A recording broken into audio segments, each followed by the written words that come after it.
하나님 말씀과 은혜를 나누겠습니다. 율법은 모세로부터 말미암아서 주어진 것이고 은혜와 진리는 예수 그리스도로 말미암아 온 것입니다. 구약을 대표하는 것은 모세이며 그 중에서도 창세기, 출애굽기, 레위기, 민수기, 신명기 등 이 모세오경을 기록한 모세는 인류 역사상에 있어서 가장 위대한 하나님의 종으로서 하나님의 모든 집에서 충성을 다했습니다. 그 중에서도 출애굽기는 구원의 징표로서 하나님의 진노로부터 구원을 얻는 그 진리의 기초를 놓는 징검다리이며 또한 유월절 어린 양의 그림자로서 예수 그리스도의 구원의 진리를 가장 심오하게 다루고 있는 진리의 책입니다. 그 이름이 말해주는 것처럼 출애굽기는 애굽에서의 탈출을 그리는 내용입니다. 영어로 출애굽기는 엑소더스인데 엑스는 전에도 한번 이야기했지만 헬라어로 이 밖으로 나간다는 뜻입니다. 엑스이라는 뜻이고 호다스는 헬라어로 호도스 즉 길이라는 뜻입니다. 즉 하나님께서 열어주신 길을 따라서 애굽의 종살이로부터 해방되어 탈출하고 자유를 얻게 되는 극적인 서사입니다. 출애굽기의 내용은 물론 예수 그리스도에 대한 그림자로 주어진 것입니다. 이 그림자라는 게 어떤 걸까요? 그림자는 미리 보여주는 것을 그림자라고 합니다. 말하자면 이런 겁니다.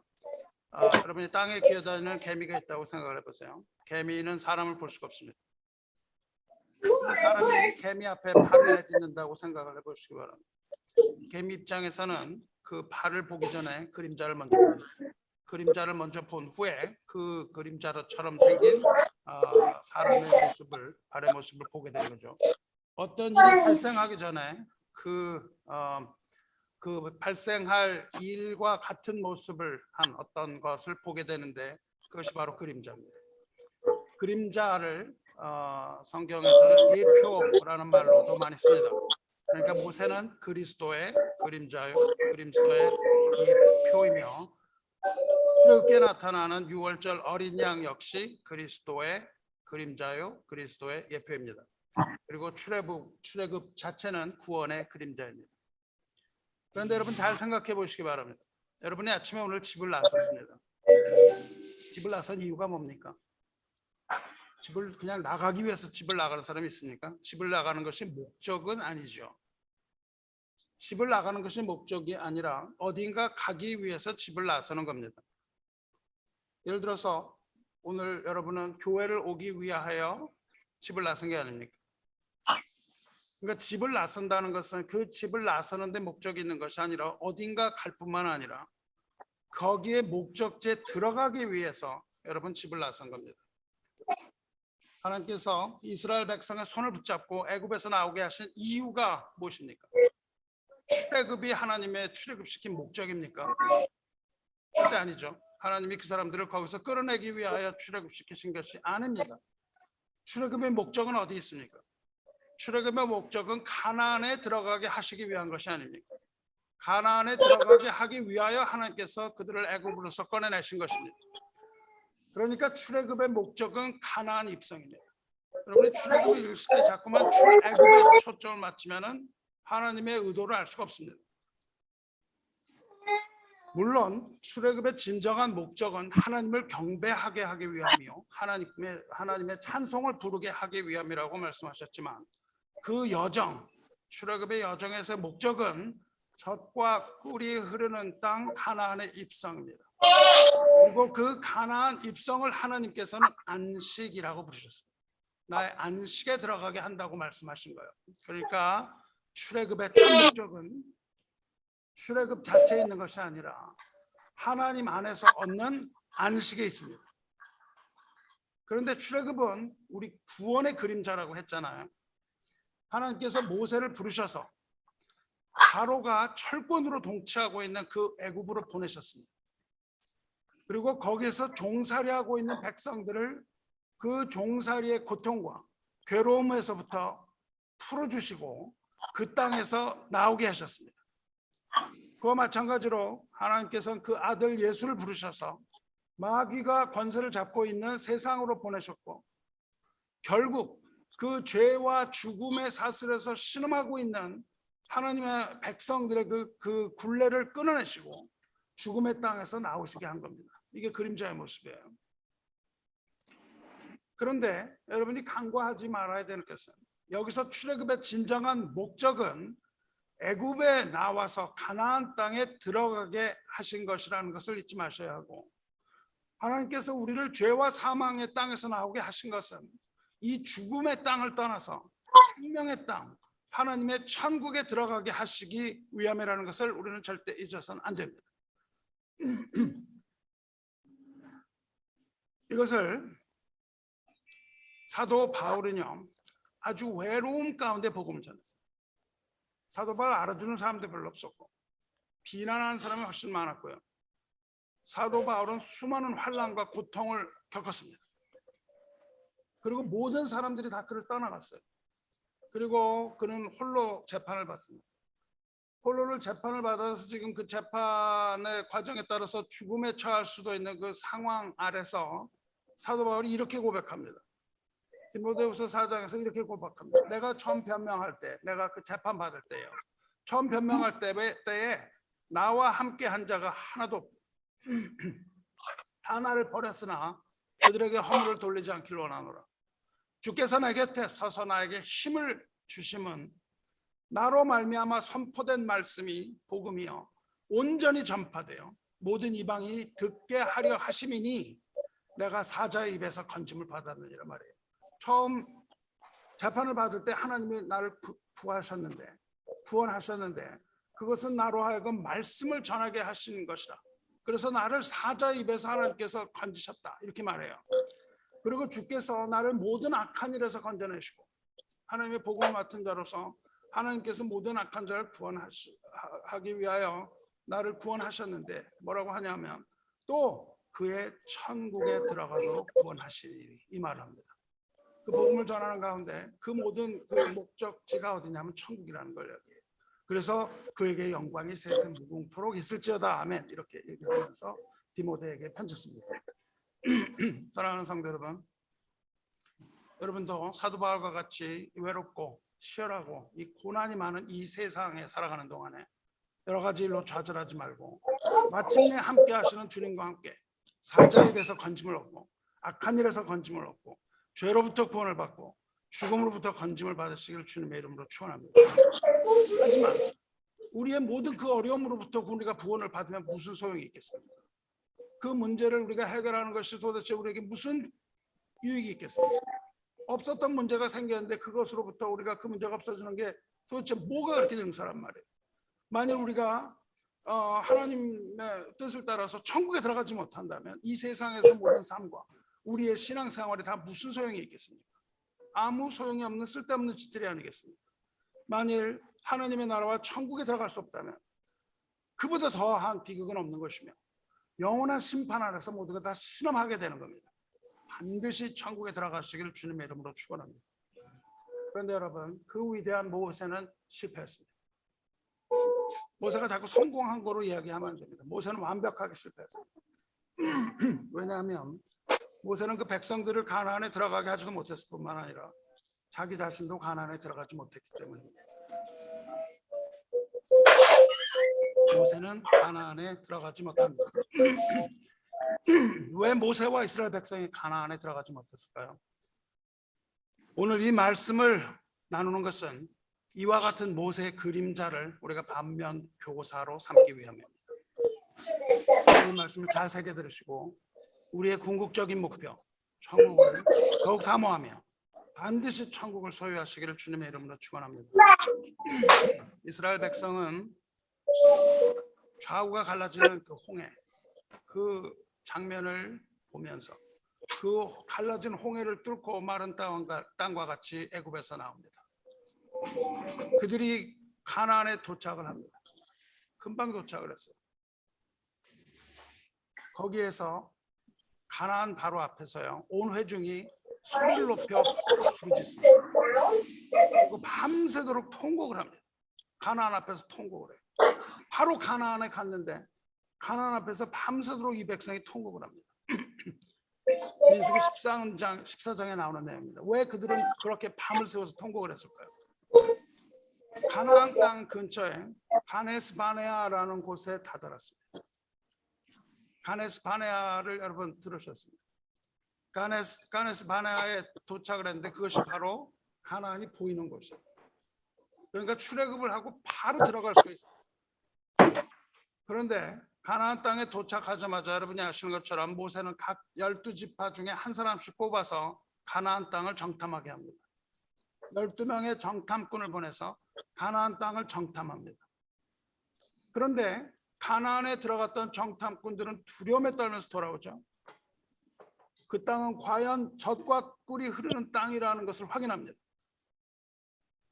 그런데 그 땅의 거주민은 강하고 성읍은 견고하고 실이 클 뿐만이 아니라 그 모든 백성은 신장이 장대한 아주 자들이며 거기서 네필림의 후손인 아낙 자손의 거인들을 보았나니 우리는 스스로 보기에 메뚜기 같다. 그렇게 말합니다. 우리는 스스로 보기에 메뚜기 같으니 그들이 보기에도 그와 같을 것이다. 저 사람들이 우리를 그렇게 우습게 본다는 겁니다. 우리가 보기에도 메뚜기 같은데 저들이 우리를 어떻게 보겠냐는 하면서 거기서 이제 다 죽게 되었구나 라고 생각을 하면서 통곡을 밤새도록 통곡을 해요. 거기서 백성은 모세와 아론을 원망합니다. 원망하면서 이렇게 불평을 합니다. 신명기 14장 2장에 이스라엘 자손이 다 모세와 아론을 원망하며 온 회중이 그들에게 이르되 우리가 애굽 땅에서 죽었거나 이 광야에서 죽었으면 좋았을 것을 어찌하여 여호와가 우리를 그 땅으로 인도하여 칼에 쓰러지게 하려 하는가. 우리 처자가 사로잡히리니 애굽으로 돌아가는 것이 낫지 아니냐. 이것이 바로 하나님에 대한 불신앙입니다. 이스라엘 백성의 자존감이 땅에 떨어졌습니다. 하나님의 백성으로서의 자존감이 땅에 떨어졌습니다. 그들을 이끌어내신 하나님은 온데간데 없고 얼마 전에 갈라졌던 홍해는 보이지도 않고 그들과 언약을 맺으신 하나님은 완전히 잊어버리고 눈앞에 보이는 두려움에 무릎을 꿇습니다. 하나님을 향한 두려움은 사라지고 이 세상이 주는 두려움에 무릎을 완전히 꿇어버려요. 그리고 그들은 애굽에서 이끌어내신 하나님을 완전히 무시합니다. 완전히 모멸해요. 그리고 무엇을 얘기합니까? 노예로 다시 돌아가고 싶다고 얘기합니다. 다시 종살이 하던 곳으로 돌아가겠다고 얘기를 하는 거예요. 성도 여러분, 여러분 어떻습니까? 여러분 애굽에서 나왔습니까? 여러분 애굽에서 나왔습니까? 여러분이 애굽에서 나왔으면 절대로 애굽의 종살이로 다시 돌아가면 안 됩니다. 자유를 얻은 하나님의 자녀가 하나님의 자녀라는 자존감을 잃는 순간, 내가 하나님의 백성이요 하나님의 자녀라는 사실을 잊어버리는 순간에 그것은 내가 하나님의 자녀가 아니었다는 것을 증명하는 겁니다. 나는 원래 하나님의 자녀가 아니었다는 것을 여러분이 증명하는 거예요. 여러분 정말로 하나님의 자녀입니까? 거듭났습니까? 여러분이 분명히 하나님의 자녀예요? 아니면 그냥 내가 자녀인 것처럼, 아니면 그냥 자녀였으면 좋겠다는 생각으로 자녀가 되기를 바라는 마음으로 우리가 있는 건 아닙니까? 정말 하나님의 자녀라면 이스라엘 백성처럼 스스로를 비하해서는 안 됩니다. 우리의 자존감을 잃어서는 안 됩니다. 스스로 메뚜기 같이 보인다고 생각을 해서는 안 됩니다. 우리가 어떤 힘이 있어서 그런 것이 아닙니다. 하나님의 자녀라면, 우리가 하나님의 자녀라면 하나님의 자녀에 마땅한 자녀다운 삶을 살아야 하지 않겠습니까? 우리가 하나님의 자녀라는 것을 포기한다면 몰라도 우리가 하나님의 자녀라면 자녀로서 복음에 합당한 삶을 치열하게 살아내시기를 바랍니다. 손을 늘어뜨리지 말고 낙담하지 말고 이 하늘을 펴시고 땅에 기초를 놓으신 이 전지전능하신 하나님의 자녀로서 부끄럽지 않은 삶을 살아내시길 바랍니다. 그런데 이스라엘 백성 그러지 못했습니다. 정탐꾼들의 그 불신앙적인 보고를 받고 순식간에 그 불신장에 동조해버립니다. 마치 이 코로나 바이러스 번져나가는 것처럼 완전히 동조돼요. 그리고 가나안 땅에 들어가지 못합니다. 그리고는 죽음과 절망이 도사리고 있는 광야로 다시 발길을 돌립니다. 여기서 우리는 하나님의 자비하심을 봅니다. 하나님은 그들을 애굽으로 돌려보내지 않습니다. 어디로 보내십니까? 광야로 보내십니다. 하나님은 거기서 화가 나서 애굽으로 돌려보내 버릴 수도 있습니다. 하지만 그 하나님은 애굽으로 보내지 않으시고 광야로 보내십니다. 그리고 그들은 그 광야에서 38년을 돕니다. 광야 생활하는 거예요. 그리고 어떤 일이 일어납니까? 출애굽기 40년이 되고 40년에 그들은 다시 원점으로 돌아옵니다. 다시 원점으로 돌아오는 거예요. 원점으로 돌아온 그곳, 오늘 읽은 그곳이 바로 가데스 바네아 광야입니다.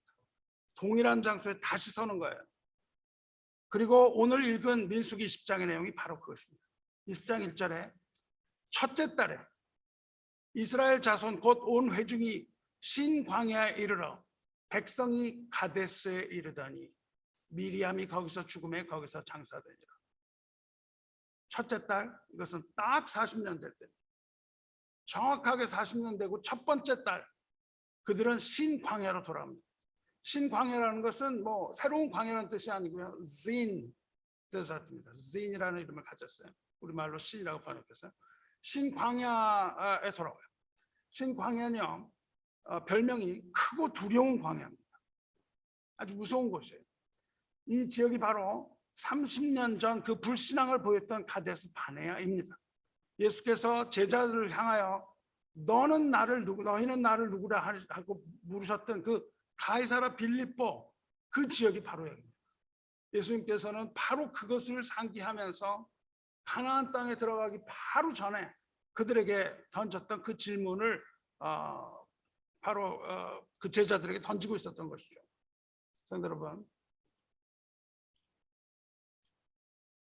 만일 저와 여러분이 불신앙으로 하나님께 순종하지 않는다면 저와 여러분의 믿음은 한 걸음도 전진하지 못합니다.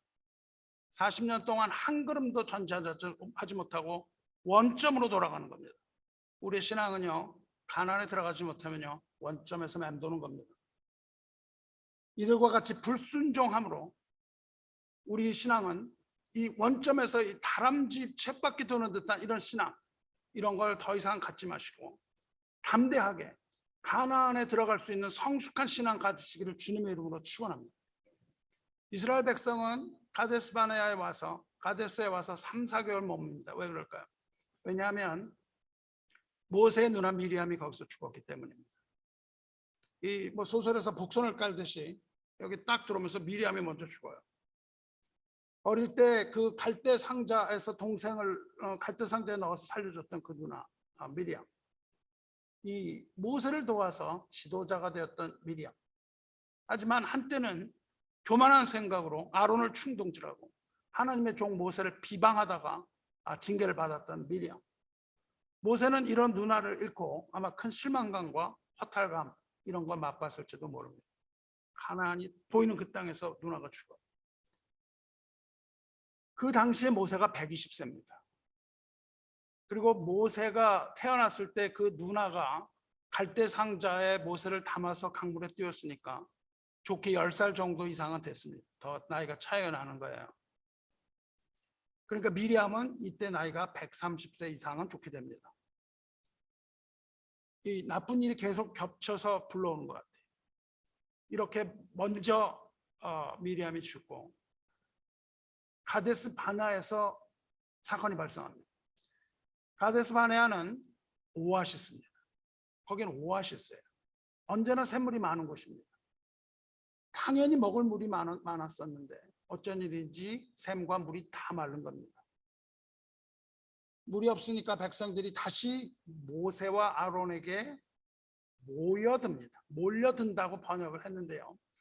모여드니라 번역을 했는데요. 그 전에 개역 한글 번역이 더 좋은 번역입니다.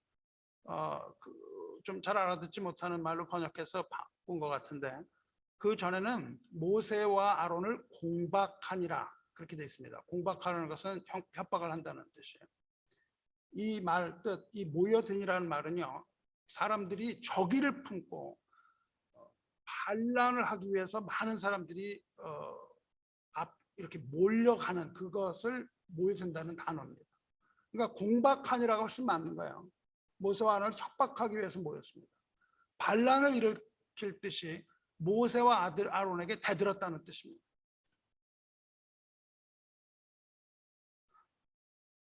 그리고 그들은 38년 전 일을 다시 꺼내듭니다. 정탐꾼 보고를 받았을 때 그 상황을 다시 반복해요. 백성이 모세와 다투어 말하여 이르되 우리 형제들이 여호와 앞에서 죽을 때 우리도 죽었더라면 좋을 뻔했다. 그렇게 말해요. 그때 우리가 다 죽었으면 좋았을 텐데 그동안 광야에서 죽을 고생시키다가 이제 물 없는 곳 데려와서 우리를 목말라 죽게 하냐 이렇게 따지는 겁니다. 경솔하고 어리석은 백성이 아닙니다. 여러분, 이 백성에게 필요한 것이 무엇입니까? 이 백성에게 필요한 것이 무엇이에요? 이 백성에게 필요한 것은 물이 아닙니다. 이 백성에게 필요한 것은 인내였습니다. 하나님이 이 백성에게 주고자 했던 것은 인내지 물이 아니었습니다. 그래서 물이 없던 거죠. 성도 여러분, 물이 없어서 목이 마릅니까? 여러분이 뭐 원하는 것이 없어서 갈급해요? 여러분에게 필요한 것은 그것이 아닙니다. 여러분에게 필요한 것은 그것이 아니에요.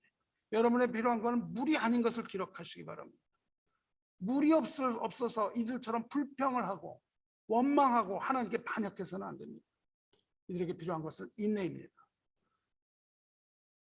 야고보서 5장 8절에 너희도 길이 참고 마음을 굳건하게 하라. 고난과 오래 참음의 본으로 삼으라. 보라, 인내하는 자가 복되다 하나니 이렇게 말씀했어요.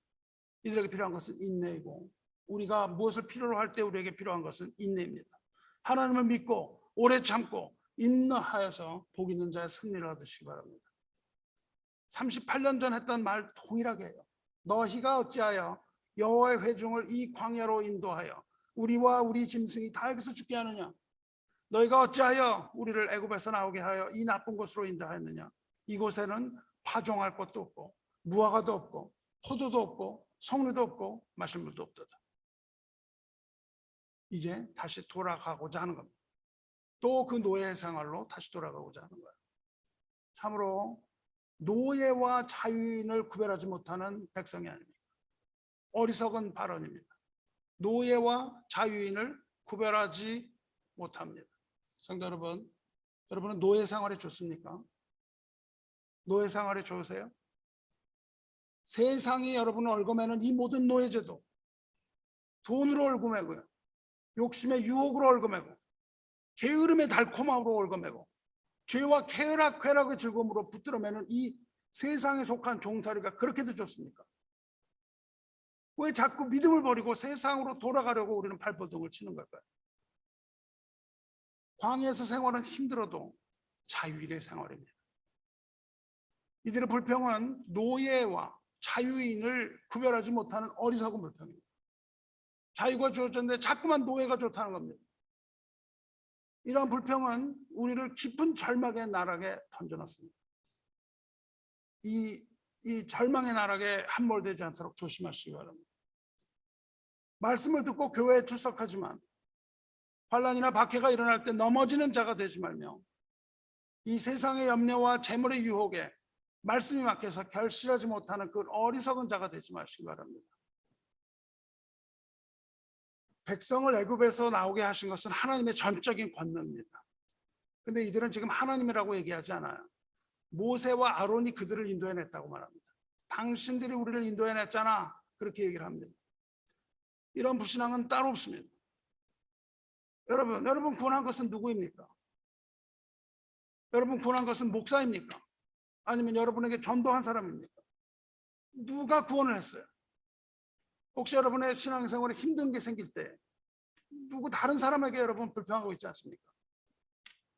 교회 생활에서 힘들게 한 누구 다른 사람, 목사가 잘못한 무엇 때문, 이런 거라고 여기에 있지 않습니까? 그렇다면 마음을 돌리셔야 합니다. 여러분이 여기 와서 앉아있는 것은 하나님께서 하신 것이지 그 누가 한 게 아니라는 거예요. 옆 사람이 그렇게 한 것도 아닙니다. 목사가 한 것도 아닙니다.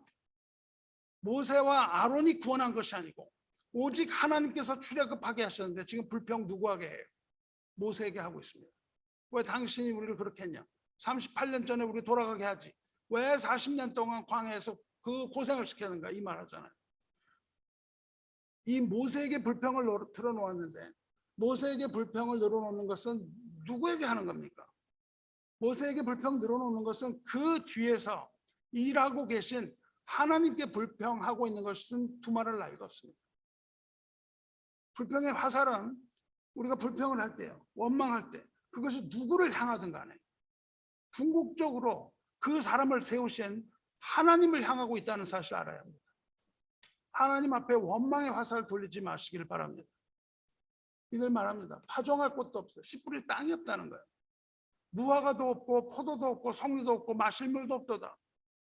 여기 아주 이외 나쁜 곳으로, 악한 곳이라고 번역이 됐습니다. 이 악한 곳으로 우리를 불러왔느냐 이래요. 아무것도 없다는 거야. 거기에는 그들이 원하는 것이 아무것도 없습니다. 무엇이 없다고요? 그들이 원하는 것이 없다고요. 하지만 이들이 없다고 하는 것을 모두 보십시오. 그건 모두 다 육신적인 것 뿐입니다. 육신의 눈으로 볼 때 있는 것이 하나도 없었어요. 다 없었습니다. 하지만 그들이 만일 믿음의 눈으로 바라보았다면 거긴 모든 게 다 있는 장소입니다. 거기에는요, 낮에는 구름 기둥, 밤에는 불 기둥으로 한시도 그들을 떠나지 않고 그들을 인도하신 하나님이 계셨어요. 하나님이 계신데 아무것도 없다는 거예요. 그들에게는 이제 눈앞에 가나안을 바라보는 그 소망이 있습니다.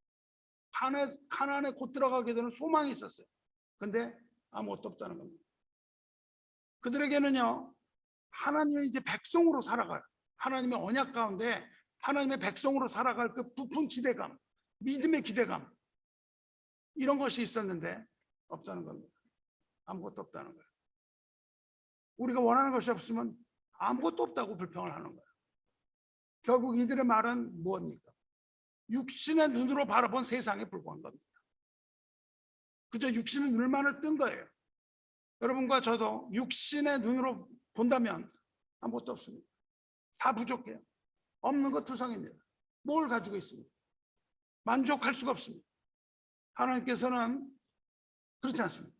믿음의 눈으로 보면요, 하나님이 약속하신 곳은 어디입니까?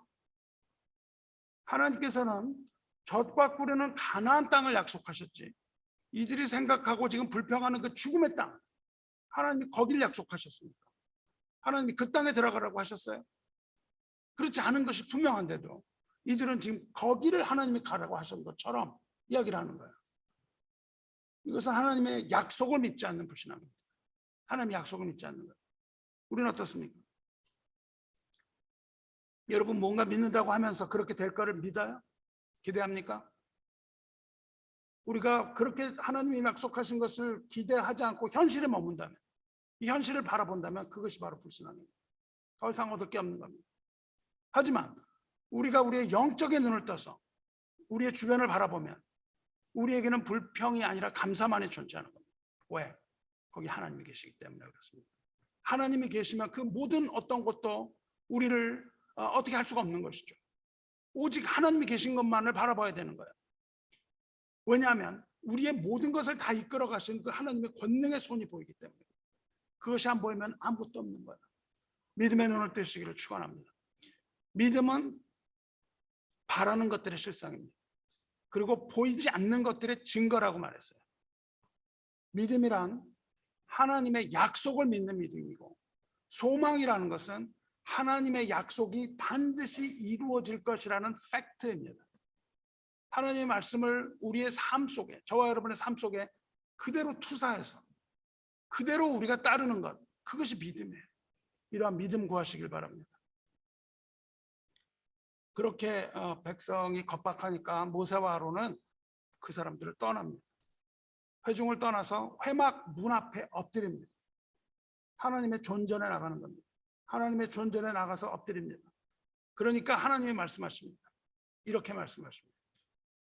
너희 지팡이를 가지고 아론과 함께 백성을 모으고 그들이 보는 그 면전에, 목전에서, 그 보는 눈앞에서 반석에게 물을 내라고 명령하라, 그렇게 말씀하십니다.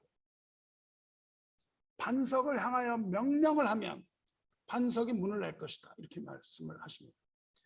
이 반석이라는 게 이렇게 조그만 돌덩어리가 아니고 커다란 요새입니다. 요새. 커다란 반. 거기서 물이 그냥 폭포수처럼 쏟아져 내려올 거라고 지금 얘기하고 계시는 거예요. 물을 내라고 반석에게 명령을 하면 그 반석은 폭포수와 같이 그 수십만이 먹을 물을 낼 것이다, 이 말을 하셨습니다. 그 전에 르비딤에서도 동일한 일이 있습니다. 이 이야기 할 때마다 여러분 헛갈리지 마셔야 됩니다. 이 일이 두 번이 있었어요. 그때는 하나님께서 이렇게 말씀하십니다. 그때도 물이 없었는데 하나님께서 내가 이 반석 위에 설 것인데 그때 이 반석을 네 지팡이로 쳐라, 그렇게 말씀하십니다. 그리고 모세가 반석을 지팡이로 쳤을 때 물이 나와요. 근데 이번에는 반석 치라고 말씀하시지 않았어요. 이번에는요, 반석을 향하여 명령하라고 말씀하셨습니다. 지팡이를 잡고 명령을 해라, 그렇게 말씀하셨습니다. 그래서 모세는 지팡이를 잡습니다. 그리고 하나님이 명령하신 대로 백성을 다 반석 앞에 모이게 해요. 그런데 거기서 모세는 일대 가장 크고 돌이킬 수 없는 실수를 저지르고 맙니다. 돌이킬 수 없는 한 번의 실수. 그 한 번의 실수가 이겁니다. 모세가 백성을 불러놓고요, 하나님께서 반석을 향하여 물을 내라고 명령하라고 말씀하셨는데 모세는 백성을 향하여 말합니다.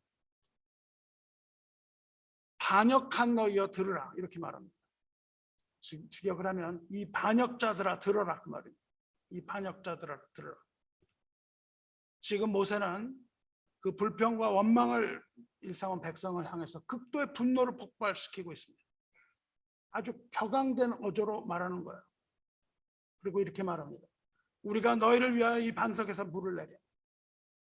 마치 자기와 아론이 하나님처럼 물을 낼 수 있는 것처럼 또 그렇게 심판할 수 있는 것처럼 지금 이야기하고 있습니다.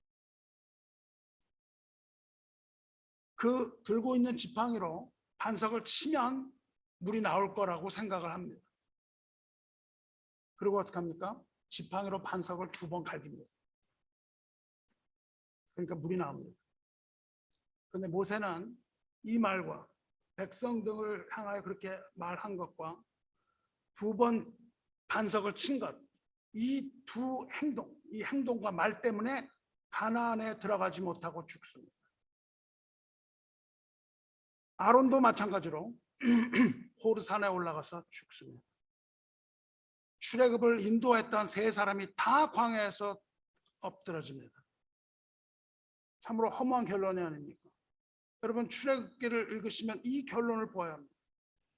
모세는 완벽하게 실패합니다. 그럼 왜 모세는 가나안에 들어가지 못할까요? 하나님이 너무 가혹한 거 아닙니까? 여기에는 수많은 이유가 있습니다.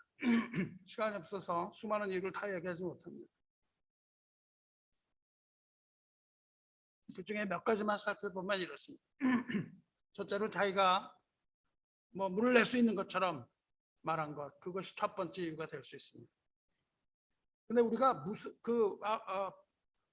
그렇게 말을 했다고 하나님이 그 정도로 가혹하게 한다는 건 너무 심하지 않습니까? 근데 우리가 모세가 어떤 마음으로, 어떤 마음의 상태로 그렇게 얘기했는지 우리는 잘 모릅니다. 그런데 그것에 대하여 다윗 왕이 증거합니다.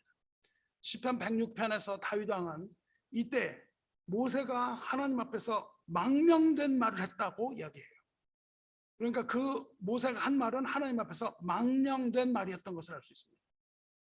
하나님을 무시하는 말이라는 거예요. 그래서 하나님은 그 말에 진노하셨던 것이 분명합니다. 그 말이 우리가 이해하지 못한다 할지라도 그 말이 바로 하나님이 그것을 모세가 들어가지 못하게 했던 그 진노의 원인이 되었던 것을 알 수 있어요. 뿐만 아니라 하나님께서는 반석에게 명하여 물을 내라고 하셨는데 이 감정이 격해진 모세는 말씀대로 하지 않고 반석을 2번 내려칩니다. 얼마나 분이 났겠어요? 이 백성들 내려치듯이 반석을 2번 갈기는 거예요. 딱 갈기면 물이 나올 줄 알았습니다. 그런데 하나님께서는 이것을 뭐라고 그러시냐면요, 하나님께서는 내가 내 거룩함을 나타내지 아니하였다, 이렇게 말씀하세요. 모세가 성급하게 분노했던 이것으로 인하여 하나님을 실수합니다. 사람이 성내는 것이 하나님의 의를 이루지 못하느니라 말씀했어요. 하나님의 앞에선 이 지도자 모세의 성급한 분노가 화근이 되고 말았습니다.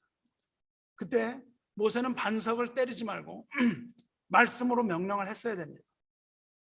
하지만 결국 그는 말씀으로 될 수 없고 반석을 쳐야 될 것처럼 반석을 2번이나 두들겨 팼으로써 하나님의 징계를 받습니다. 그 징계는 너무나도 무서운 겁니다. 억울하지 않습니까? 그런데 하나님께서 이 사실에 대하여 뭐라고 말씀하셨냐면 내가 나를 믿지 않았다고 말씀하셨어요. 내가 나를 믿지 않았다. 왜 하나님께서는 그 광야 생활 동안에 이 백성 38년 광야 생활 동안에 하나님께서 왜 그들을 먹이셨습니까? 왜 마시게 하셨습니까? 신명기 8장 3절에 말씀하시죠. 너를 낮추시며 너를 줄이게 하시며 너도 알지 못하며 내 조상들도 알지 못하던 만나를 내게 먹인 것은 사람이 떡으로만 사는 것이 아니오 여호와의 입에서 나오는 모든 말씀으로 사는 줄 내가 알게 하려 하십니다. 말씀하셨습니다. 하나님의 말씀으로 살게 하기 위하여 그들을 먹이시고 이제 마지막 가나안에 들어가기 바로 전에 하나님께서 그 말씀으로 마시게 하실 것인데 결국 모세는 지팡이로 반석을 치고 맙니다. 그리고 결국 말씀이 아니라 자신의 반석을 때리는 행위로 그 일로부터 구원하게 하려고 하는 거예요. 여러분 누가복음 7장을 보면 병든 하인을 둔 그 백부장이 예수님께 나오잖아요. 그래서 집으로 오지 마시라고 그럽니다. 집에 오시는 것을 내가 감당하지 못겠사오니 말씀만 하사 내 하인을 낫게 하소서 이렇게 간절히 구했을 때 주님께서 이스라엘에서 이만한 믿음을 만나보지 못했다 칭찬하시지 않습니까? 모세가 반석에서 명령을 했으면 물이 나왔을 텐데 반석을 2번을 쳐서 물이 나오게 한 것을 하나님께서는 믿음이 없다고 말씀을 하고 계세요. 또 하나님께서는 이스라엘 자손의 목전에서 내 거룩함을 나타내지 않았다고 말씀하십니다. 그들은 배역했지만 하나님의 본심은 무엇이었습니까? 하나님의 본심은 그들에게 물을 먹이려고 하셨던 겁니다. 그들을 향하여 진노하는 것이 아니라 모세처럼 화를 내는 것이 아니라 결국 물을 또 먹이고 싶으셨던 거예요. 그들을 사랑하셔서 하나님께서는 그 원망 가운데도 물을 주기를 원하셨습니다. 그래서 명령하라고 했고 모세가 거룩함을 나타내지 않고 2번 돌을 쳤음에도 불구하고 물이 나옵니다. 결국 하나님께서 물을 주세요. 그러한 사랑이 하나님의 거룩함이에요. 그런데 모세의 말과 행위는 하나님의 거룩을 훼손했다고 준엄하게 지적하고 계시는 겁니다. 이것이 바로 목회자가 조심해야 되는 겁니다. 성도를 향하여 화를 내고 분을 터뜨리고 뭘 좀 잘못한다고 화를 내고 이러는 것은 하나님의 거룩을 나타내는 것이 아니라는 것을 하나님 분명하게 말씀하고 계십니다. 하나님을 영화롭게도 하냐고 하나님의 거룩을 나타내지 않는 그런 죄를 지적하고 계시는 겁니다. 또 모세는 인내하지 못했어요. 모세는 온유함이 지면의 모든 사람보다 승하다 칭찬을 들었는데 이 한 번의 분노로서 모든 걸 다 날려버립니다. 이 끌어오는 모세의 울분과 분노는 노하기를 더디하시며 오래 참으시는 하나님을 업신여긴 것으로 간주됩니다. 그것이 하나님의 인내와 하나님의 자비와 하나님의 거룩을 드러내지 못한 것이라고 말씀하고 계세요. 예수님께서도 분을 내지 말라고 가르치셨습니다. 우리는 과연 길이 참으시는 하나님을 믿습니까? 여러분은 참으시는 하나님을 믿습니까?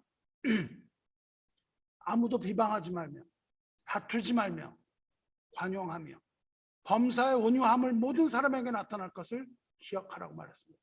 우리도 화를 내기 전에 먼저 온유함을 따라서 하나님의 사랑을 입은 자로서 분을 사귀고 하나님의 영광을 위해 살아야 합니다. 우리의 분노가 하나님의 의를 이루지 못하게 하기 때문에 그렇습니다. 그런데 주 안에 사랑하는 성도 여러분, 한번 생각해 보시기 바라요. 이런 이유만으로 모세에게 주어지는 하나님의 징계가 숨이 갑니까? 모세 입장에서 보면 너무 억울하지 않겠어요? 그동안 했던 건 다 뭡니까?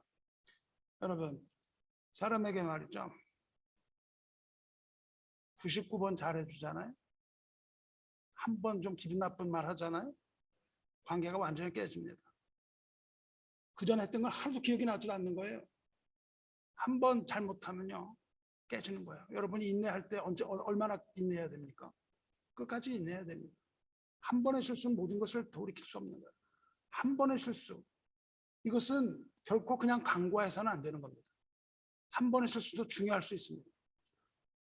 이것이 특히 지도자에게 주어지는, 교회 지도자에게 주어지는 커다란 책임입니다. 하나님께서 우리 신앙이 어릴 때는요 우리가 저지르는 실수 하나님이 다 눈 감아 주십니다.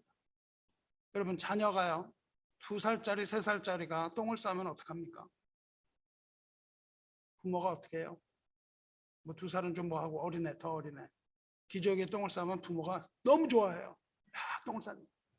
자기 옷에다가 똥을 싸잖아요. 야, 똥을 쌌네. 너무 좋아요. 근데 나이를 먹어보십시오. 나이를 먹었는데도 계속 똥을 싼다거나, 나이를 먹었는데도 그냥 똥이라는 말을 해서 좀 죄송합니다만, 나이를 먹었는데도 그냥 그 짓을 하고 있으면 어떻게 되겠습니까? 네, 다리 몽둥이가 부러지는 것이죠. 신앙이 어린 자는 하나님이 눈 감아주세요. 여러분이 뭘 잘못해도 하나님이 가만히 계시는 것은 여러분 신앙이 어리다는 증거입니다. 하지만 신앙의 경륜이 있으면서 여전히 신앙이 성숙하지 못하다면 거기 책임이 따르는 겁니다. 하나님께서 그 책임을 물으시는 거예요. 생각해 보시기 바라요. 지금 이스라엘은 노예 생활을 벗어나서 자유를 얻었습니다. 그리고 광야에서 40년 동안 유랑하면서 고생하면서 훈련받았어요. 거기서 율법을 받았습니다. 하지만 거기서 자유인으로 살았단 말이죠. 그런데 40년 후에 보니까 변한 것이 하나도 없는 겁니다. 훈련의 결과가 아무것도 없는 거예요. 모세도 한계에 다다랐을 것 같아요. 돈을 낼만 합니다. 그들은 자유인으로서 아직 자기들이 자유인이라는 걸 모르고요. 노예 생활을 그리워하고 자유를 두려워합니다.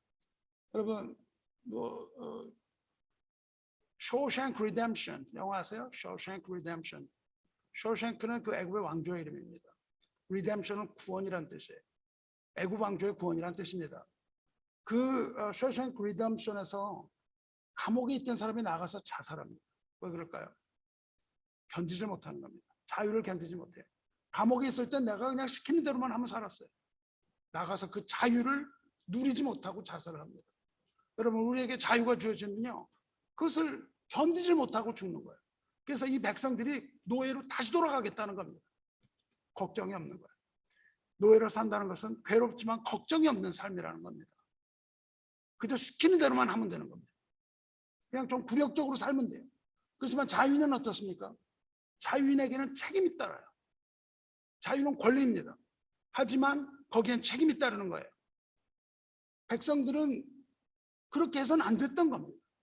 이제 그들은 40년 신앙 가운데 자유인으로서 이 책임 있는 믿음으로 성장했어야만 합니다. 하지만 그들은 완전히 실패한 겁니다. 완전히 실패했어요. 저 여러분도 신앙생활 오래 했을 때 아주 조심해야 됩니다. 40년 신앙이요? 아무 소용없는 겁니다. 40년 신앙이 무슨 소용이 있다는 말입니다. 신앙생활이 오래됐는데 아직도 믿음이 이 어린아이와 같다면 하나님의 징계가 있는 겁니다. 거기에는 커다란 징계가 있는 겁니다. 나이를 먹었는데도 어린아이와 같은 짓을 하면 징계가 있는 거예요. 특히 신앙이 연륜이 오래된 사람들이 조심해야 되는 겁니다. 이것은 무슨 문제입니까? 이것은 순종의 문제입니다. 순종이라는 것은 노예에게 주어지는 게 아니에요. 순종은 자유인이 져야 하는 문제입니다. 자유가 있어야 순종할 수 있는 겁니다. 여러분, 믿음으로 구원 얻었습니까? 그렇다면 여러분은 사탄 아래 종노릇 하는 그 노예 신분을 벗고 이제 떳떳한 자유인이 된 거 아닙니까? 근데 자유인에게는 무엇이 주어집니까? 자유의지가 주어지는 거예요. 자유의지를 갖지 않은 사람은 자유인이 아니라 노예입니다. 그래서 이스라엘 백성은 자꾸 애굽으로 돌아가고 싶은 거예요. 여러분 어떻습니까? 자유인으로서 책임을 지고 신앙생활을 하고 있습니까? 여러분 신앙생활에 책임지세요? 이 공동체 안에서 책임을 집니까? 아니면 여러분의 말과 행동이 아무런 책임이 없습니까? 아무렇게나 말해도 됩니까? 그렇지 않다는 겁니다. 여러분의 책임을 지키지 못하면 하나님의 채찍질에 있는 것을 잊어서는 안 됩니다. 다 큰 자녀가 아직도 젖먹이 같은 행동을 한다면 아버지 징계가 있습니다. 모세가 장성한 자로서 그 공동체의 리더로서 그 모든 책임을 당한 겁니다. 사소한 일도 우리는 지나쳐서 안 되는 것을 일깨워줍니다. 이 사실을, 그들이 그렇게 되었던 사실을 히브리 기자는요, 순종하지 않았다고 얘기합니다. 히브리 오늘 읽은 3장 15절에 하나님이 40년 동안 누구에게 노하셨느냐? 누구에게 노하셨느냐? 그들의 시체가 광야에 엎드려진 범죄한 자들에게가 아니냐 말씀하세요. 범죄한 자들에게 그렇게 됩니다. 또 하나님이 누구에게 맹세하사 그의 안식에 들어오지 못하리라 하셨느냐? 곧 순종하지 아니하던 자들에게가 아니냐, 이렇게 말씀하십니다. 그렇습니다.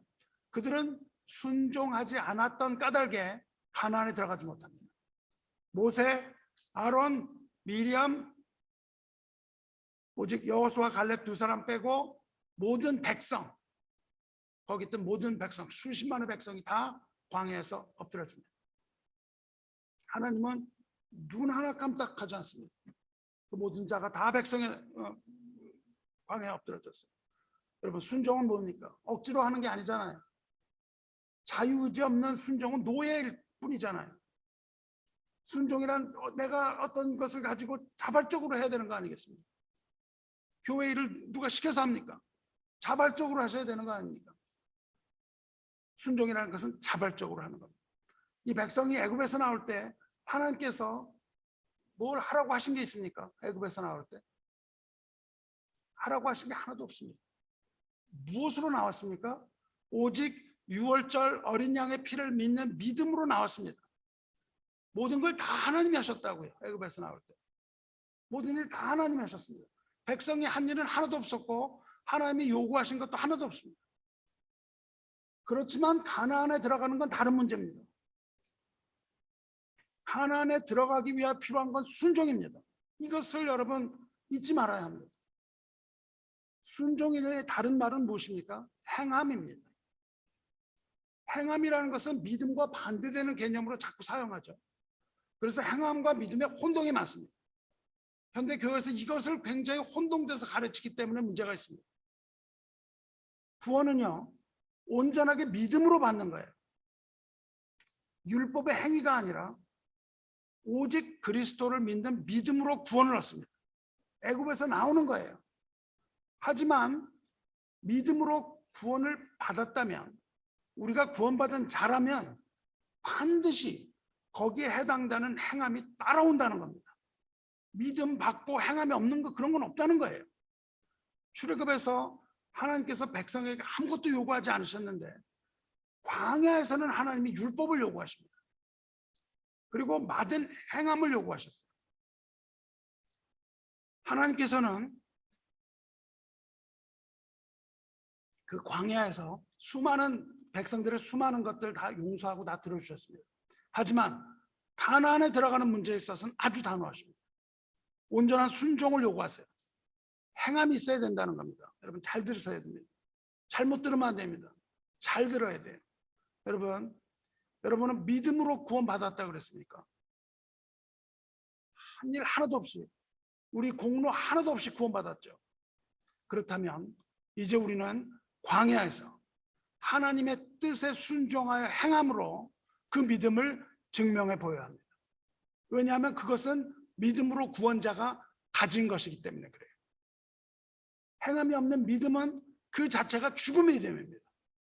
만일 여러분과 내가 이 선한 행함을 보지 못한다면 우리 믿음은 엉터리라는 겁니다. 믿음이 없다는 거예요.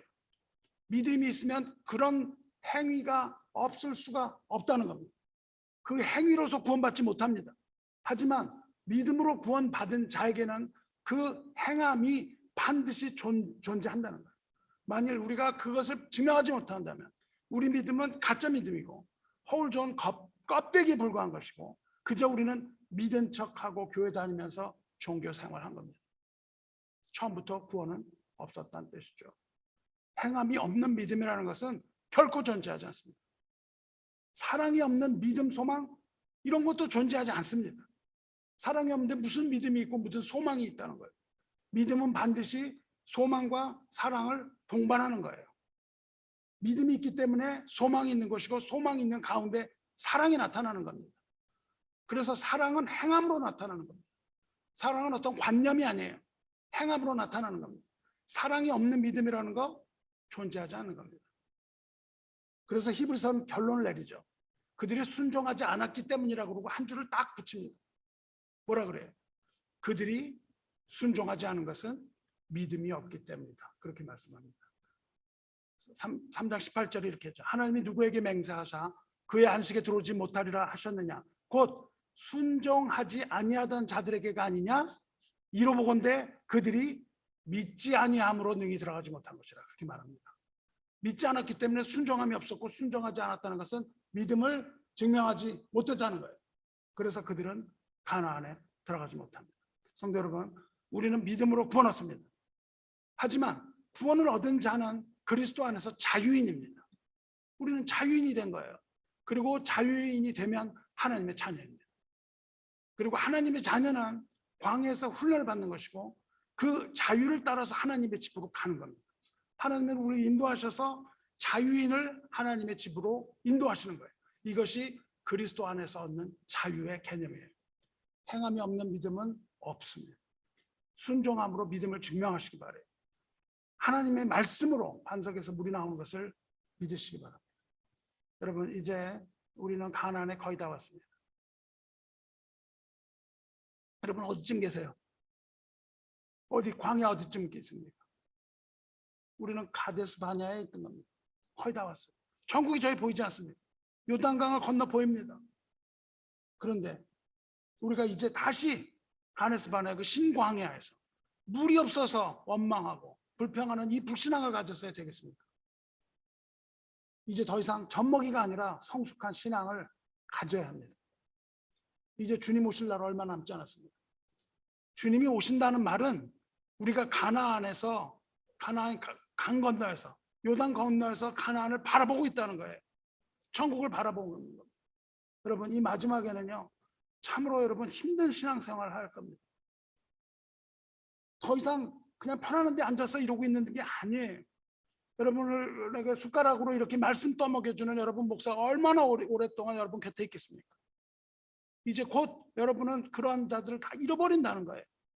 곧 이 광야에서와 같이 여러분이 스스로 자생해야 되는 그러한 시대가 도래하고 있다는 겁니다. 여러분, 이제 이 광야 시대에 차가운 겨울바람이 닥치는 겁니다. 곧 바로 겨울바람이 닥치는 거예요. 왜 이렇게 열심을 내고 이렇게 합니까? 그래서 나는 여러분이 힘을 다해서 여러분이 신앙에 훈련하기를 원하는 겁니다. 여러분, 더 이상 이제 온실 신앙을 버리고요, 그 따뜻한 곳에 있는 신앙을 버리고 이 야생화와 같은 그런 생명력 있는 그런 신앙을 얻으시기를 구합니다. 생명력 있는 신앙이라는 건 여러분의 뜻을 행하는 것이 아니고 하나님을 의지하는 신앙입니다. 하나님의 말씀만을 믿는 신앙이에요. 이제 사탄이 무정역에서 나오는 날이 얼마 멀지 않은 겁니다. 이제 마지막 날에 찬바람이 있는 때입니다. 여러분, 이것을 분명히 봐야 돼요. 더 이상 이제 우유병에 젖꼭지를 빨고 있을 때가 아닙니다. 이제 스스로 먹을 수 있는 자생적이고 성숙한 크리스찬이 되기를 바랍니다. 그러기 위해서 여러분이 하나님 말씀에 굳건히 서야 돼요. 오직 그 말씀, 명령만으로 반석에서 그 콸콸 물이 쏟아져 나오는 거, 이거를 믿는 믿음으로 살아야 됩니다. 그러한 믿음은 여러분이 만들어내는 게 아닙니다. 믿음은 들음에서 나고 들음은 그리스도의 말씀으로 말미암는 겁니다. 믿음은 우리 것이 아니에요. 오직 말씀을 받아야만 환난 날에 말씀만이 여러분과 저를 살 수 있는 양식이 되는 겁니다. 말씀이 없이는 살 수가 없습니다. 말씀이 없는 예배, 또 기도가 없는 예배, 이런 것들을 우리가 해서 뭘 합니까 도대체? 왜 모여갖고 뭘 하고 있는 거예요? 이 말씀과 또한 말씀이 있는 예배, 그리고 말씀을 가르치는 이 성경을 배우는 성경 공부, 이런 것들 외에는 여러분이 목숨을 걸 만한 가치가 아무것도 없다는 겁니다.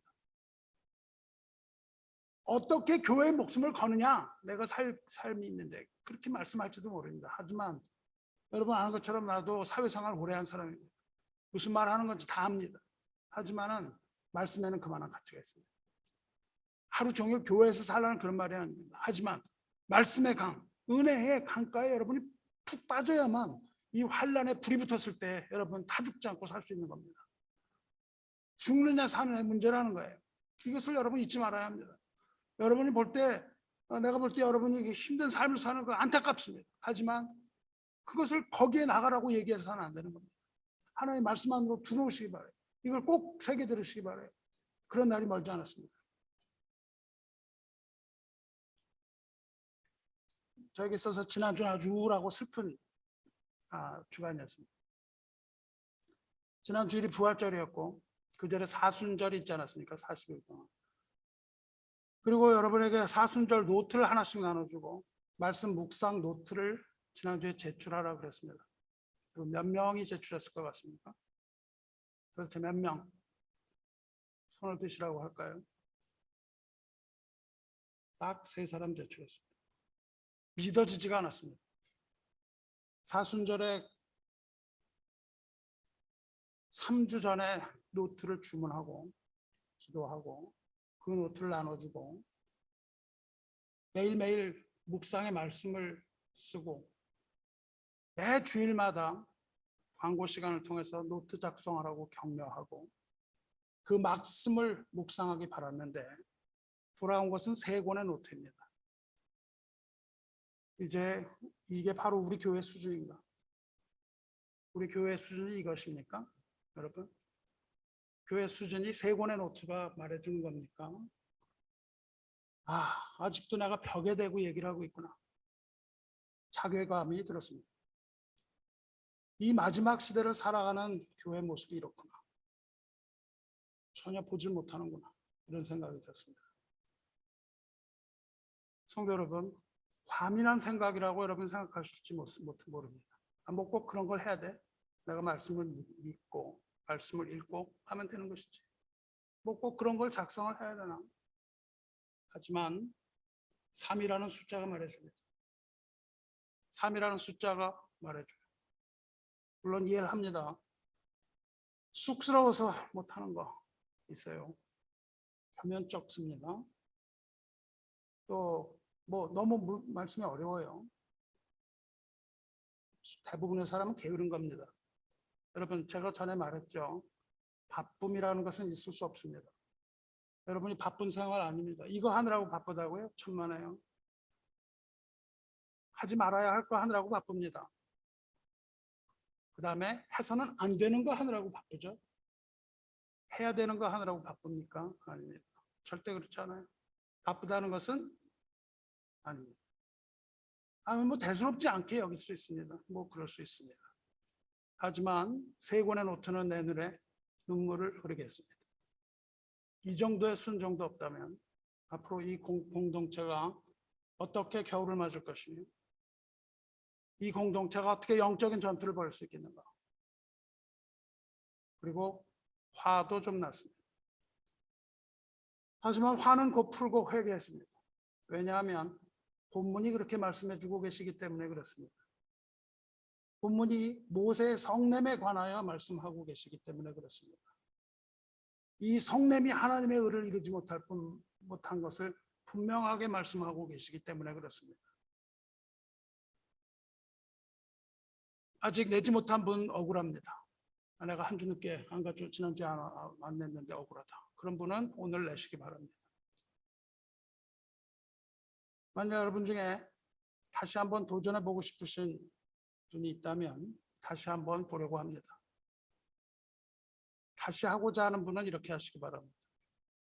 첫째로 순서지를 다시 찾으시기 바랍니다. 그리고 노트를 찾으십시오. 노트를 어디에 뒀는지 잊어버리신 분은 한 권 사시기 바랍니다. 그리고 먼저 기도로 다시 준비하시기 바랍니다. 그리고 말씀을 묵상하세요. 40일 드리지 않습니다. 일주일 드리겠습니다. 일주일 동안에 말씀을 묵상하고 한 구절을 2단어로 정리하시기 바랍니다. 그 구절이 무엇을 말하고 있는지 2단어를 정리하세요.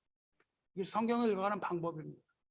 하나님께서 무엇을 말씀하시는지 여러분 2단어를 딱 쓰면 그 단어가 그것을 말씀하고 있는 것인지 압니다.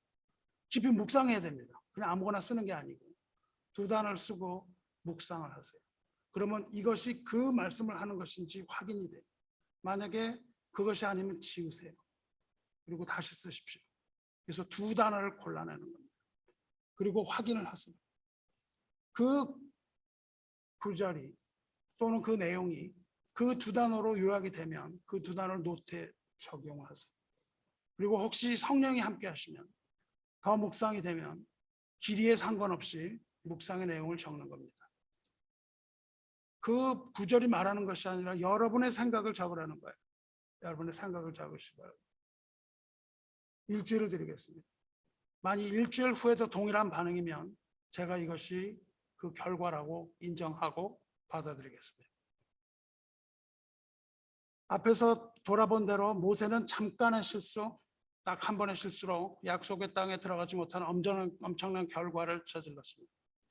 하지만 겉으로 보기에는 그렇게 보이지만 거기에는 아주 커다란 의미가 있습니다. 이제부터는 아까 들은 것은 어린아이가 듣는 이야기고요. 이제부터는 어른이 듣는 이야기입니다. 어른으로서 들을 수 있는 사람은 들으시기 바랍니다. 여러분이 아는 것처럼 모세는요, 율법을 받은 자들이에요. 이 사건의 진정한 의미는 다른 데 있습니다. 모세는 율법의 수여자였고 선포자였고 율법을 전수하고 모세오경을 쓴 율법의 상징입니다.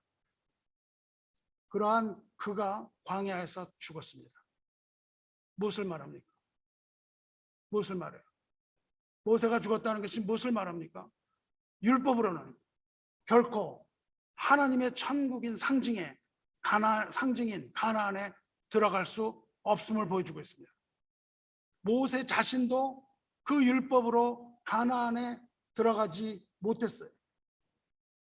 율법의 상징인 모세가 그 율법의 행위를 지키려다가 죽었는데 하물며 우리 중 누가 그 율법의 행위로서 혹은 나 자신의 의로움으로 나 자신의 공로로서 구원을 얻을 수 있겠습니까? 율법은 단지 가나안의 입구까지 데려다주는 초등학문입니다. 초등교사예요. 율법으로 가나안의 입구까지 갑니다. 율법으로 우리가 죄인인 것을 깨닫는 거예요. 이 사건은요, 하나님께서 오직 믿음으로 구원을 얻을 수 있는 이것을 선언하시는 아주 대선언입니다. 하나님께서는 모세 한 사람을 취하심으로 율법으로는 절대 구원받을 수 없다는 것을 우리에게 보여주세요. 하지만 그 구원의 목전까지 가는 겁니다. 이 모세 실수는 하나님의 뜻입니다. 모세는 하나님의 뜻에 따라 가나안에 들어가지 못합니다. 그렇다면 모세는 어디 있겠습니까? 이것을 우리가 여기서 잘못 읽지 말아야 됩니다. 하나님이 그 모세를 미워하셔서 그 한 번 실수로 그 모세를 미워하셔서 그를 가나안에 못 들어가게 하셨을까요? 그런 하나님입니까? 그렇지 않습니다. 긍휼이 많으신 하나님은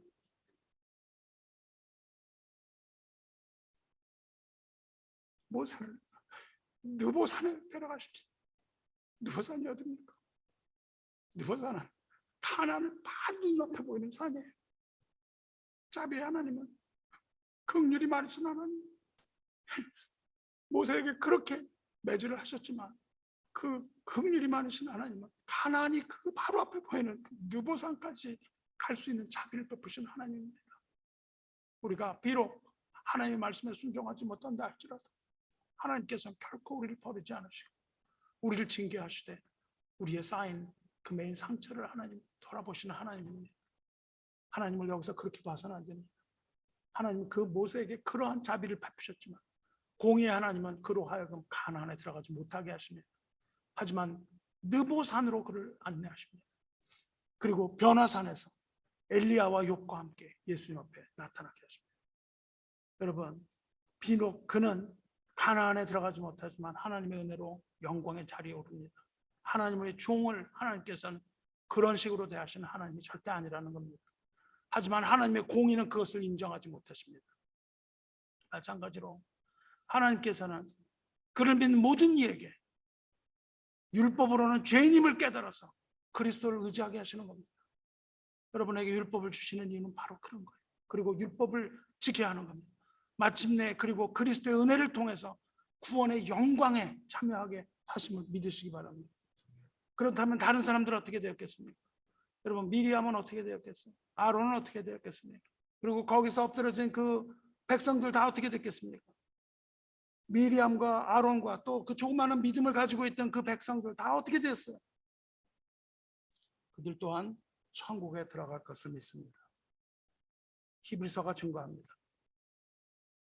이 사람들은 다 믿음으로 말미암아 증거를 받았으나 약속된 것을 받지 못하였으니, 이 사람들은 증거를 받았는데 약속을 아직 못 받았어요. 왜 그랬을까요? 이는 하나님이 우리를 위하여 더 좋은 것을 예비하셨은즉, 예수 그리스도를 말합니다. 우리가 아니면 그들로 온전함을 이루지 못하게 하려 하십니다. 그들은 이제 그들의 율법으로 실패했지만, 그러나 이제 그리스도를 믿는 그 믿음으로 그들이 다시 이제 하나님의 나라에 갈 수 있게 된 것을 의미합니다. 할렐루야. 여러분, 무슨 말일까요? 가나안에 들어가게 한다는 약속 주셨지만 받지 못하고 마지막 날에 예수 그리스도를 통해서 우리들과 함께 천국에 들어가게 하실 것이라는 뜻입니다.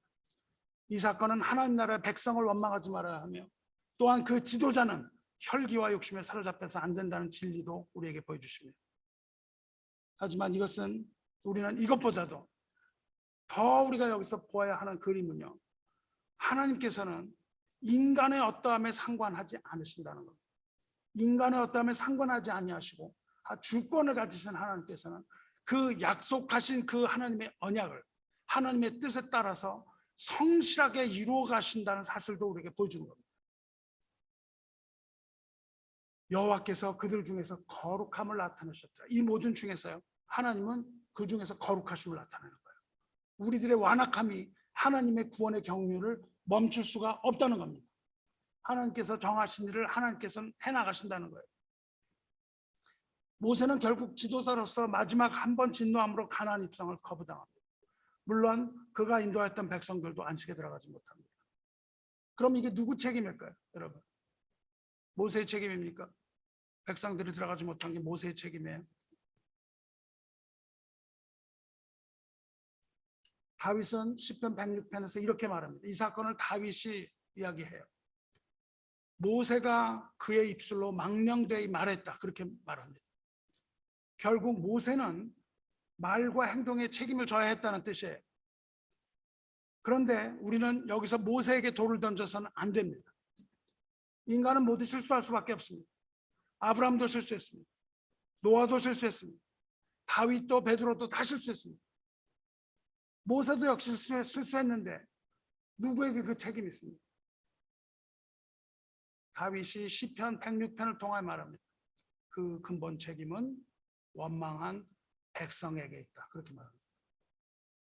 그들이 또 무리바 물에서 여호와를 노하시게 하였으므로 그들 때문에 재난이 모세에게 일어난다니, 이는 그들이 그의 뜻을 거역함으로 말미암아 모세가 그의 입술로 망령되이 말하였음이니라. 그들 때문에 재난이 모세에게 일어났네, 분명히 말씀하십니다. 무엇을 말합니까? 이 책임이 다분히 공동체적인 책임이라는 거예요. 한 사람의 책임이 아니라는 겁니다. 무엇을 배울 수 있습니까? 교회는 책임 공동체입니다. 여러분, 한 사람 한 사람 하는 일이 모두에게 다 책임이 있다는 거예요. 교회에서 어떤 일이 일어나면 너나 할 것 없이 다 책임이 있다는 겁니다. 누구나에게 다 책임이 있는 거예요. 우리는 남의 탓을 해서는 안 되고 무한 책임을 가진 공동체로서 삶을 살아야 됩니다. 구원은 각자의 몫입니다. 하지만 그리스도의 몸인 교회에 있어서 이것은, 이 성령 공동체는 하나입니다. 서로 사랑해야 하는 공동 운명체, 운명 공동체인 것을 잊지 말아야 합니다. 누구 한 사람의 잘못이 아니에요. 한 사람이 잘못을 지면 모두에게 책임이 다 돌아가는 겁니다. 모세가 그 말을 함으로써 모든 공동체가 다 죽은 거예요. 우리는 운명 공동체를 임을 믿지 말아야 됩니다. 시간이 흘렀지만 이제 모세가 징계를 받은 진짜 이유만 이야기하고 말씀하시려 합니다. 귀를 열고 들으시기 바랍니다. 모세가 징계를 받아야 했던 진짜 원인입니다. 하나님께서는 첫 번째 사건에서 반석을 치라고 하셨어요. 근데 이번에는 명령만 하셨습니다. 명령만 하라고 하셨어요. 근데 왜 그 말씀을 믿지 않고 반석을 두 번 친 게 그 큰 문제가 됐을까요? 첫 번째 사건에서는 하나님께서는 반석에 내가 설 테니 반석을 지팡이로 치라고 말씀하셨습니다. 하나님이 서 있는 반석을 친다는 것이 무슨 의미입니까? 내가 여기 설 텐데 여기를 치라고 하면 누굴 치는 거예요? 하나님을 치는 겁니다. 내가 여기 설 테니 나를 치라고 하나님께서 말씀하시는 거예요. 지팡이로 하나님 치라고 말씀하셨습니다. 그 반석이 무엇입니까? 그 반석이 무엇인지는 바울을 통해서 고린도전서에서 밝혀집니다. 다 같은 신령한 음료를 마셨으니 이는 그들을 따르는 신령한 반석으로부터 마셨음에 그 반석은 곧 그리스도니라 말씀하시는 겁니다. 예수께서 그 반석이시고 그 반석을 침으로, 예수를 침으로 물이 나오는 겁니다. 그렇습니다. 모세가 쳤던 반석은 그리스도를 말하는 겁니다. 그리스도를 친다 하면 곧 그가 십자가에서 죽으심을 말하는 겁니다. 하나님이 자신을 치게 하심으로써 반석에서 물이 나온 겁니다. 그래서 예수께서 십자가에서 죽으실 때 그 몸에서 물과 피가 나오는 겁니다. 그리고 우리는 거기서 나오는 생수를 얻는 겁니다. 여러분, 근데 두 번째는 왜 안 됩니까? 왜 한 번만 되고 두 번째는 안 돼요? 두 번째가 안 되는 이유는 예수께서 단 한 번의 십자가 처형으로 모든 죄를 다 용서하셨기 때문입니다. 여러분이 이 자리에서 예수님을 십자가에 또다시 매달아서는 안 되는 거예요. 다시 또 예수를 십자가에 못 박으면 안 되는 겁니다. 우리는 매일매일 그런 식으로 예수를 십자가에 못 박는 거예요. 가톨릭 교회가 매주 예수 십자가에 못 박습니다. 우리는 그렇게 해서는 안 됩니다. 우리는 그렇게 해서는 안 되는 거예요. 예수께서는 단 한 번의 처형으로 모든 죄를 다 용서하셨기 때문에 그렇습니다. 예수님께서 십자가에서 뭐라고 말씀하십니까? 다 이루었다고 하신 말씀. 모세는 두 번 반석을 침으로써 하나님의 뜻을 왜곡합니다. 성도 여러분, 예수께서는 단번에 자기를 들이심으로 모든 일을 다 이루신 겁니다. 이제 더 이상의 행위가 필요하지 않다는 거예요. 예수님의 십자가만으로 충분하다는 겁니다. 우리 행위로 구원받는 게 아니에요. 거기에 이것도 해야 되고 저것도 해야 되고 자꾸 붙이는 게 예수님을 십자가에 여러 번 못 박는 겁니다. 예수님께서 한 번 십자가에 죽으심으로 모든 것을 다 이루셨어요. 내가 다 이루었다 말씀하셨는데 우리가 왜? 아닙니다. 더 필요합니다. 우리의 선한 행동이 필요합니다. 우리가 착한 행동을 해야 됩니다. 뭐 이런 걸 해야 됩니다. 저런 거 해야 됩니다. 토를 단다는 거예요. 십자가 외에 다른 것을 말한다면 그것이 바로 다른 복음입니다. 그것이 바로 가짜 복음이에요. 우리는 행위로 구원받지 못합니다. 행위로는 믿음을 증명할 뿐입니다. 그리고 행위는 자유인의 책임의 증거일 뿐입니다. 자녀의 증거예요. 백성의 증거예요. 물론 믿음의 행함이 동반하다는 사실을 이 사실을 우리가 물론 믿으실 것으로 생각합니다. 이것을 믿고 행동으로 증명하시기 바랍니다. 더 이상 눈물 나지 않게 하시기 바랍니다. 다윗이 말합니다. 이 백성이 하나님의 말씀을 지키지 않으므로 내가 눈물을 흘린다. 그렇게 말합니다. 모세처럼 또다시 반석을 쳐서는 안 되고 이제 오로지 말씀으로 구하기만 하면 됩니다. 반석을 향하여, 반석이 누굽니까? 그리스도를 향하여 여러분이 구하시면 반석이신 그리스도께서 생수를 내신다는 거예요. 다시 또 십자가로 그를 쳐서는 안 되는 겁니다. 여러분, 다시는 목마르지 않은 겁니다. 그리스도 앞에서 이제 말씀으로 물을 내달라고 구하기만 하면 됩니다. 성도 여러분, 하나님은 모세를 사랑하셨습니다. 하지만 그 징계를 사면하시지 않았습니다. 그를 징계함으로 거룩함 나타나셨습니다. 이것이 하나님의 사랑입니다. 여러분, 하나님을 왜곡하지 마시기 바랍니다. 하나님은 사랑이십니다. 그 사랑이 하나님의 모든 공의를 다 이루시는 거예요. 여러분, 이것을 알고 이제 성숙한 신앙으로 발전하시길 바라요. 말씀 받겠습니다. 우리도 이제 하나님의 거룩함 드러내야 됩니다. 우리로 인해서 하나님의 거룩함이 차단돼서는 안 됩니다. 우리가 하나님의 영광 드러내야 돼요. 그리고 우리가 하나님의 영광에 서 살아야 됩니다. 하나님의 뜻을 멸시하지 말아야 됩니다. 그리고 오직 하나님의 뜻을 따라서 하나님의 말씀에 귀를 기울이시기 바랍니다. 그리고 그 말씀대로 여러분의 뜻을 정해서 사시기를 주님의 이름으로 축원합니다. 기도하겠습니다. 은혜와 사랑이 충만하신 하나님 아버지, 우리 현실이 불만족스러울 때마다 차라리 그때가 더 좋았다는 말을 하는 우리를 바라봅니다. 이스라엘 백성처럼 우리도 애굽에 살던 때를 그리워하며 그 노예 생활로 돌아가기를 원하는 것 용서하여 주시기 원합니다. 비록 우리처럼 조급하고 성내기를 급히하며 하나님 맡기신 일을 하지도 못하고 오직 하나님을 실망시키며 원망하고 참을성 없는 그 종살이를 그리워하며 마치 하나님이 우리에게 빚진 사람이라도 되는 것처럼 몰아세우는 이 무례함을 용서하여 주시옵소서. 하지만 매 순간마다 우리를 애굽으로 돌려보내지 않으시며 감사합니다. 가겠다고 고집 피운 우리를 애굽으로 돌아보내지 않으시고 고통의 벌판으로 내몰지 않으시고 광야로 보내신 하나님 감사합니다. 습관적인 원망을 오래 참으시고 우리를 사랑으로 감싸 안으시고 붙들어 주셔서 감사합니다. 주 앞에서 우리가 내세울 것이 무엇이 있겠습니까? 하지만 주께서 우리를 품어주심을 감사드립니다. 이 광야 40년 동안 함께 하시며 불기둥과 구름기둥으로 인도하심을 따라 무리바 현장에서 영의 눈을 떠서 주님의 임재를 바라보게 하여 주시옵소서. 현실이 과거보다 못해 보일지라도 노예 생활을 벗고 자유를 누리는 자들이 이제 책임을 다하지 않고 다시 종으로 돌아가겠다는 이 맹인된 우리들을 긍휼히 여기시고 붙들어 주시옵소서. 이 세상에서는 사자의 입에서 구원해 주시고 천국에 들어가게 하여 주시옵소서. 우리를 위하여 십자가에서 죽으시고 은혜와 진리 가운데 모든 구원을 얻게 하신 우리 주 예수 그리스도의 선하신 이름으로 감사하며 기도드리옵나이다. 아멘.